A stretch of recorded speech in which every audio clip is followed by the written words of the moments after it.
Jewellery Hanamkonda ప్రారంభోత్సవ offer flat 20% VA December 14 నుండి 22 వరకు. నమస్కారం, వెల్కమ్ టు ఐ డ్రీమ్. ధర్మ మార్గం విత్ విజిత కార్యక్రమానికి స్వాగతం.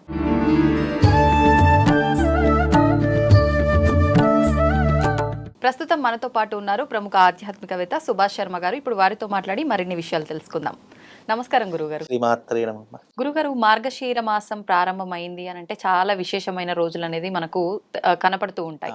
ముఖ్యంగా అందులో తీసుకుంటే భాను సప్తమి మార్గశీర మాసంలో చాలా ప్రత్యేకమైనదిగా జరుపుకుంటారు. ముఖ్యంగా భాను సప్తమి అనగానే సూర్య భగవానుని ఆరాధన ఏ రకంగా చేయాలి, అసలు ఎందుకు చేయాలి? తప్పకుండా తెలియజేస్తాను. ముందుగా ప్రేక్షకులందరికీ శ్రీమాత్రే నమః, శ్రీ గురుభ్యో నమః. ఓం సప్తాశ్వరతమారూఢం ప్రచండం కశ్యపాత్మజం శ్వేతపద్మధరం దేవం తం సూర్యం ప్రణమామ్యహం. ఇక్కడ సూర్యుడి ఆరాధన, నవగ్రహాలలో సూర్యుడు అధిపతిగా ఉంటాడు 9 నవగ్రహాలకు. ఒక్క సూర్యుడి యొక్క ఆరాధన చేస్తే నవగ్రహాలకు పూజ చేసినటువంటి పుణ్య ఫలితంతో పాటు సూర్యుడు ఆరోగ్యకారకుడు అని శాస్త్రం తెలియజేయడం జరిగింది. అంటే ఆరోగ్యం భాస్కరాదిత్యేత్ అని అన్నాను. అంటే మనకు ఈ సృష్టిలో కేవలం మనుషులకే కాదు, సమస్త చరాచర సృష్టి యందు ఏ జీవికైనా సరే ప్రాణవాయువు ప్రారంభమవుతుంది, ప్రాణవాయువు అంతమవుతుంది అనడానికి సాక్షిభూతము సూర్య భగవానుడు. ఈ రోజున ఉదయించింది అంటే మనకు డే ప్రారంభమవుతుంది, అస్తమించిందంటే మన జీవితంలో ఒక డే అంతమైపోయింది. అలా సూర్య భగవానుడు అనేటటువంటి వాడు ఆరోగ్యకారకుడు. సూర్యుడిని ఉపాసించడం వల్ల, సూర్య ఆరాధన చేయడం వల్ల మన జీవితంలో ఆయుష్ని పెంచుకునేటటువంటి అవకాశం, రోగాలను దూరం చేసుకునేటటువంటి అవకాశం. దీనికి శాస్త్రంలో సూర్యుడిని ఆరాధించడానికి సౌరయాగము అని చెప్పి ఒక అద్భుతమైనటువంటి యాగాన్ని గురించి మనకు వేదమూర్తులు అందించారు. అది మనకు సూర్య ఉపాసనలో చెప్పడం జరిగింది. అలాగే సూర్య పురాణంలో కూడా, అంటే ఆదిత్య హృదయంలో కూడా చెప్పడం జరిగింది. ఇది చాలా అరుదుగా చేస్తుంటారు. చాలా అరుదు. అసలు సౌరయాగం అనేటటువంటిది చిన్న విషయం కాదు, అది చాలా ఖర్చుతో కూడుకున్న వ్యవహారము. అలాగే ఇది ఎవరు చేస్తారు అని అంటే, సౌరయాగము అంటే ఎలాంటి వారు చేయాలి అని అంటే గనక, ఒక మనిషి కొన ఊపిరితో కొట్టుకుంటున్నాడు, ఒక మనిషి ప్రాణంతో కొట్టుమిట్లాడి, అసలు డాక్టర్స్ కూడా మనకు చేతులు ఎత్తేసి ఇక మీరు ఇంటికి తీసుకువెళ్ళవచ్చు, మా చేతులు ఏమీ లేదు అనుకున్నటువంటి సమయాలలో లాస్ట్ స్టేజ్గా అలాంటి, అంటే అది ఎవరు, ముసలి వాళ్ళు, వయసు మీద మధ్యంతర వయసులో ఉండి అసలు ఏమాత్రం జీవితాన్ని చూడకుండా ఉన్నటువంటి వ్యక్తులు ఎవరైతే ఉంటారో వాళ్ళు ఏదో డిఫెక్ట్తోనో ఏదో ఒక ప్రాబ్లంతోనో ఫేస్ చేయడం జరుగుతుందో అలాంటి వారికి ఈ సౌరయాగం చేయడం ద్వారా నిజంగా ఆ సూర్యుడి యొక్క తేజస్సు అతనిలో ప్రవేశించి అతనిలో శక్తి చైతన్యాన్ని పెంచేటటువంటి అవకాశము ఈ సౌరయాగం ద్వారా కలుగుతుందండి. వేదమూర్తులు, ఋషులు ఎంతోమంది తమ తమ పురాణ గ్రంథాలలో రాయడం జరిగింది. అది నిజంగా ఒక అద్భుతమైనటువంటి మెరాకిల్స్ చేసేటటువంటి యాగం. అంటే నిజంగా ఈ మధ్య కాలంలో కూడా చాలా మంది ఆ యాగం కూడా చేశారు. సౌరయాగం అని చెప్పేసి విశిష్టమైనటువంటి యాగం. ఆ యాగము ద్వారా మనిషిలో ఉన్నటువంటి నెగిటివ్ ఎనర్జీని తీసేసి సౌరశక్తిని పెంచి ఆ మనిషి జీవితంలో ఆయుష్ని పెంచేటటువంటి విధానము, సూర్యుని యొక్క తేజస్సు అతనిలో ప్రవేశించేటటువంటి అవకాశము ఆ సౌరయాగం ద్వారా కలుగుతుంది. ఇది నమ్మినా నమ్మకపోయినా వాస్తవానికి ఇలాంటివి ఉన్నాయి. ఎగ్జాంపుల్గా చెప్తాను. ఒక పుట్టినటువంటి, ఇప్పుడంటే ఈ టెక్నాలజీ వచ్చేసింది, హాస్పిటల్స్ వచ్చేసాయి, కానీ ఈ హాస్పిటల్స్ టెక్నాలజీ రాకముందు పిల్లవాళ్ళకి జాండీస్ వచ్చేసేటువంటివి. అలాంటి సమయంలో మన పెద్దవాళ్ళు ఏం చెప్పేవారంటే, అమ్మ చిన్నపిల్లవాడిని సూర్యుడి కిరణాలు ఎప్పుడైతే ఉదయిస్తాయో ఆ సమయంలో అతని నువ్వు ఒడిలో పడుకోబెట్టి ఎండలో కూర్చోమ్మా అని చెప్తారు. అంటే పుట్టుకామర్లు వచ్చినప్పుడు ఆ జాండీస్ అంటూ ఉంటాము. అలాంటి సమయాల్లో ఆ పిల్లవాడిని టెర్రస్ మీద లేదా ఎండ ఎప్పుడైతే సూర్యుడి యొక్క మొట్టమొదటి కిరణాలు భూమి మీద ప్రసరింపజేస్తాయో దానికి 45 నిమిషాలు అత్యంతమైనటువంటి శక్తి ప్రపత్తులు ఆ కిరణాలకు ఉంటాయి.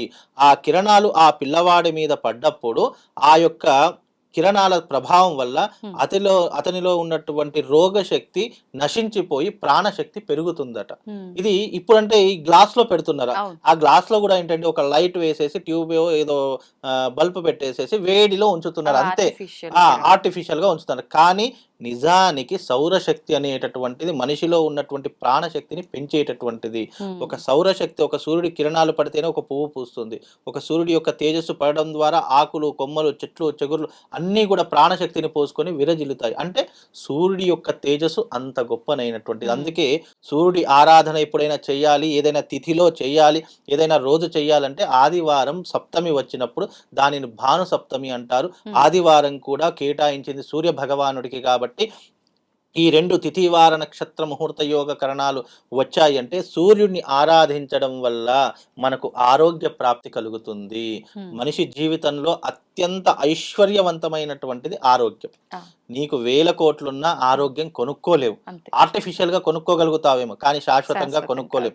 శాశ్వతంగా ఏదైనా కొనుక్కోవాలంటే అది కేవలము భగవత్ ఆరాధన వల్లనే సాధ్యపడుతుంది తప్ప ప్రపంచంలో దేనితో కూడా సాధ్యపడదు. అందుకే సూర్యుడిని ఆరాధించాలి అంటే అది భాను సప్తమి రోజున ఆరాధన చేయాలి.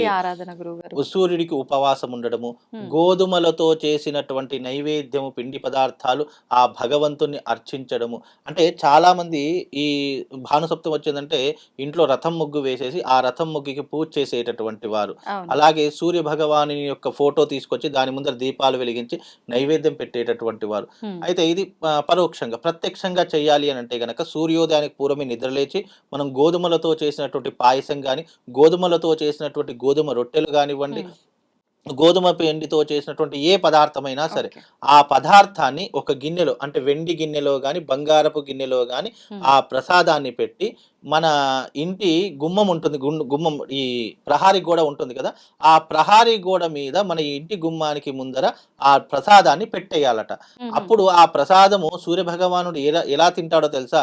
ఎప్పుడైతే ఆ కిరణాలు భూమి మీద ప్రసరింపబడతాయో, ఎప్పుడైతే ఆ నైవేద్యం మీద పడతాయో ఆ నైవేద్యం మీద ఉన్నటువంటి ఆ యొక్క ఎనర్జీ అది సూర్య భగవానుడు గ్రహిస్తాడట. ఎప్పుడైతే మనం భక్తితో పెట్టినట్టు నైవేద్యమో ఆ ప్రత్యక్షంగా వచ్చి తింటాడట.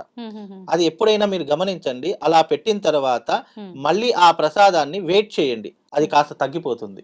మీరు ఎప్పుడైనా గమనించండి. ఇప్పుడు అది మనం ప్రసాదంగా స్వీకరించవచ్చు. 100% ప్రసాదంగా స్వీకరించవచ్చు. మనం ప్రసాదం పెట్టిన తర్వాత ఎప్పుడైతే వండి పెడతామో పెట్టే ముందు మీరు వెయిట్ చేయండి. అంటే వెయిట్ అంటే దాన్ని కొలవండి, గ్రాములు మెజర్మెంట్ చేయండి. చేసిన తర్వాత అది అక్కడ పెట్టేసేయండి. పెట్టేసిన తర్వాత మళ్ళీ మధ్యాహ్నమో సాయంత్రం అది తీసేయండి. తీసేసిన తర్వాత ఆటోమేటిక్ గా వెయిట్ తగ్గుతుంది, అంటే బరువు తగ్గుతుంది దాని యొక్క పరిమాణము. అంటే దాని నుంచి భగవంతుడు స్వీకరించాడు అని అర్థము. అలా చాలా సైంటిఫిక్ రీజన్ చాలా ఉన్నాయి. శ్రీకృష్ణ జన్మాష్టమి రోజున కూడా అటుకులు మనం పాయసం నైవేద్యం పెడుతుంటాం. అలా పెట్టినటువంటి సందర్భాల్లో కూడా దాంట్లో ప్రసాదం తగ్గేటటువంటి అవకాశాలు కూడా చాలా మట్టుకు కనిపించాయి. అంటే ఇదంతా కూడా సైంటిఫిక్ గా నమ్మడానికి మనకు కొంచెము ఇబ్బందిగా అనిపించినా నిజంగా భగవంతుడు అనేటటువంటి వాడు ఏ రూపంలో ఏ తత్వంలో వస్తాడో ఎవరికి తెలియదు. ఆ తత్వం తెలుసుకోవడం మనిషికి చాలా కష్టము. ఎందుకంటే మనిషి అజ్ఞాన జీవి అని చెప్పడం జరిగింది. ఆ జీవి జ్ఞానవంతుడిగా కావడానికి ఒక మార్గం ఏదైనా ఉంటే అది భగవత్ తత్వము, భగవత్ ఆరాధన తత్వము. ఆ తత్వాన్ని ఏ మార్గంలోనైతే ఎవరైతే ఎంచుకుంటారో నిజంగా వాళ్లకు ఆ భగవత్ సాక్షాత్కారం 100% దొరుకుతుంది. కానీ మనం విశ్వసించాలి, పూర్తిగా భగవంతులో మనం అనేకం కావాలి. అయినప్పుడు మనకు అన్ని విషయాలు. అలాగే ఈ భాను సప్తమి కూడా పరమ పవిత్రమైనటువంటిది. చక్కగా ఆ రోజున సూర్యోదయానికి పూర్వమే నిద్రలేచి వీరైతే గంగా స్నానం ఆచరించి భగవంతునికి అర్ఘ్యం ఇవ్వాలి. సూర్యుడికి అర్ఘ్యం అంటే చాలా ఇష్టము. మనం ఉదయం లేచిన తర్వాత సూర్యుడు ఉదయిస్తున్నాడు అన్నప్పుడు దానికి పూర్వమే దోసిట్లో నీళ్లు తీసుకొని చక్కగా 3 సార్లు సూర్యుడి యొక్క నామం చెప్పుకోవాలి. లేదు అంటే సప్తాశ్వరథమారూఢం ప్రచండం కశ్యపాత్మజం శ్వేత పద్మధరం దేవం తం సూర్యం ప్రణమామ్యహం అర్ఘ్యం సమర్పయామి అనేటటువంటి మంత్రంతో ఇలా 3 సార్లు అర్ఘ్యం ఇవ్వడం వల్ల మనము సహస్ర గాయత్రి జపం చేసినటువంటి పుణ్యం కలుగుతుంది. అంటే 3 దోషులు, ఒక 3 దోషులు ఈ దోసిట్లో నీళ్లు తీసుకొని సూర్యుడికి అర్ఘ్యం ఇవ్వాలి. రావణాసురుడు కూడా ఇదే చేశాడు.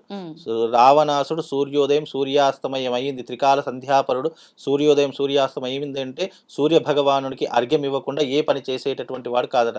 అందుకే అతడు రావణ బ్రహ్మగా, త్రిలోకాధిపతిగా, అలాగే ఎన్నో వేదములు శాస్త్రములు అవపోసిన పట్టినటువంటి ఒక మహాజ్ఞానిగా నిలిచాడు. అతను నిజంగా రావణాసుడు మహాజ్ఞాని. అతనికి మించినటువంటి జ్ఞానవంతుడు ఎవరూ లేదు. ఒక్కసారి రావణ సంహిత అనేటటువంటి గ్రంథం చదివితే రావణాసుడు ఎంత గొప్ప జ్ఞానో తెలుస్తుంది. ఎంత అతడు వైద్య శాస్త్రంలో నిపుణుడు, మంత్రశాస్త్రంలో నిపుణుడు, వేద శాస్త్రంలో నిపుణుడు, అలాగే సంగీత శాస్త్రంలో నిపుణుడు, అలాగే తంత్రశాస్త్రంలో తంత్రాధిపత్యంలో నిపుణుడు, అలాగే అతను జ్ఞానంలో నిపుణుడు. ఇలా ఒకటి కాదు రెండు కాదు, అనేకమైనటువంటి గొప్ప వాళ్ళలో రావణాసుడు ఒకడు వస్తాడు. చేసిన తప్పులు 1,00,000 ఉండవచ్చు, కానీ అతని జ్ఞానం ముందర నిజంగా ఎవరైనా బలాదురండి. అంత జ్ఞానవంతుడు రావణాసుడు. నవగ్రహాలను సైతము తన కాళ్ళ దగ్గర పెట్టుకున్నటువంటి వాడు, తన కనుసైగ మీద నవగ్రహాలను శాసించేటటువంటి వాడు, ఏ గ్రహం ఎక్కడుండాలో ఆధిపత్యాన్ని చేసినటువంటి వాడు, అన్నీ చేశాడు. కానీ ఒక్క స్త్రీ తత్వంలో మాత్రం పోయినటువంటి వాడు. అందుకే మనిషికి ఎంత జ్ఞానం పెరిగినా, ఎంత డబ్బు పెరిగినా, ఎప్పుడైతే ఏదో ఒక చిన్న తప్పు చేసి మనిషి ప్రలోభపడతాడో ఆ తప్పుకి తప్పకుండా పశ్చాత్తాపం అనుభవిస్తాడు అని ఎగ్జాంపుల్గా తీసుకోవడానికి రావణాసురుడు అనేటటువంటి వాడు వచ్చాడు. రావణాసురుడు నిజంగా గంధర్వుడు, దేవుడు, అంటే విష్ణు వైకుంఠవాసుడైనటువంటి విష్ణులోకానికి ద్వారపాలకుడు. కానీ చేసినటువంటి చిన్న అహంకారం వల్ల భూలోకంలో అనేక రకములైనటువంటి ఈ రాక్షస జన్మను ఎత్తి మళ్ళీ వైకుంఠ ప్రాప్తి. ఇవన్నీ కూడా ఎందుకు జరుగుతాయి? లోక కళ్యాణం కోసం. ఒక జూదం ఆడితే ధర్మరాజు ఏమయ్యాడు, ఒక స్త్రీని కామించడం వల్ల రావణాసురుడు ఏమయ్యాడు, అలాగే ఒకరిని మోసం చేయడం వల్ల ఒక వ్యక్తి ఏమయ్యాడు, ఇవన్నీ తెలుసుకోవడానికి మనకు వేదములు, శాస్త్రములు, పురాణములు, ఇదిగో ఉదాహరణగా ఎగ్జాంపుల్గా చెప్తే తప్ప ఈ మానవ జాతి ఏది నమ్మదు ఎగ్జాంపుల్గా. కాబట్టి ఈ వీళ్ళందరూ కూడా మనకి ఎగ్జాంపుల్స్. అందుకే భానుసప్తమి అనేటటువంటిది కూడా అదే రకమైనటువంటి ఎగ్జాంపుల్. మన జీవితాన్ని కాపాడుకోవడానికి, మన ఆరోగ్యాన్ని రక్షించుకోవడానికి ఇదిగో ఈ భానుసప్తమి రోజున ఈ రకమైనటువంటి పద్ధతిని చేయాలి. ఏం లేదంటే ఒక ఫోటో పెట్టుకోండి, 2 దీపాలు వెలిగించండి, చక్కగా మనకు సూర్య భగవానుకి ఇష్టమైనటువంటి పూలు ఎర్రటి పూలు, మందారపు పూలు అంటే చాలా ఇష్టం, ఆ మందారపు పూలతో అర్చన చేయండి. ఆరోగ్యం తప్పకుండా, అంటే అంతు చిక్కని వ్యాధైనా కూడా భానుసప్తమి రోజున సూర్యారాధన చేయడం వల్ల, సూర్య ఉపాసన చేయడం వల్ల తప్పకుండా వ్యాధులన్నీ కూడా నయమైపోయి సంపూర్ణమైనటువంటి ఆరోగ్యంగా జీవించడానికి సూర్య భగవాను అర్థించడము, అర్ఘ్యం వదలడము, సూర్యునికి నమస్కారం చేయడము, ఇవి శాస్త్రం నందు చెప్పినటువంటి అంశాలమ్మ. ధన్యవాదాలు గురుగారు. శ్రీమాత్రే.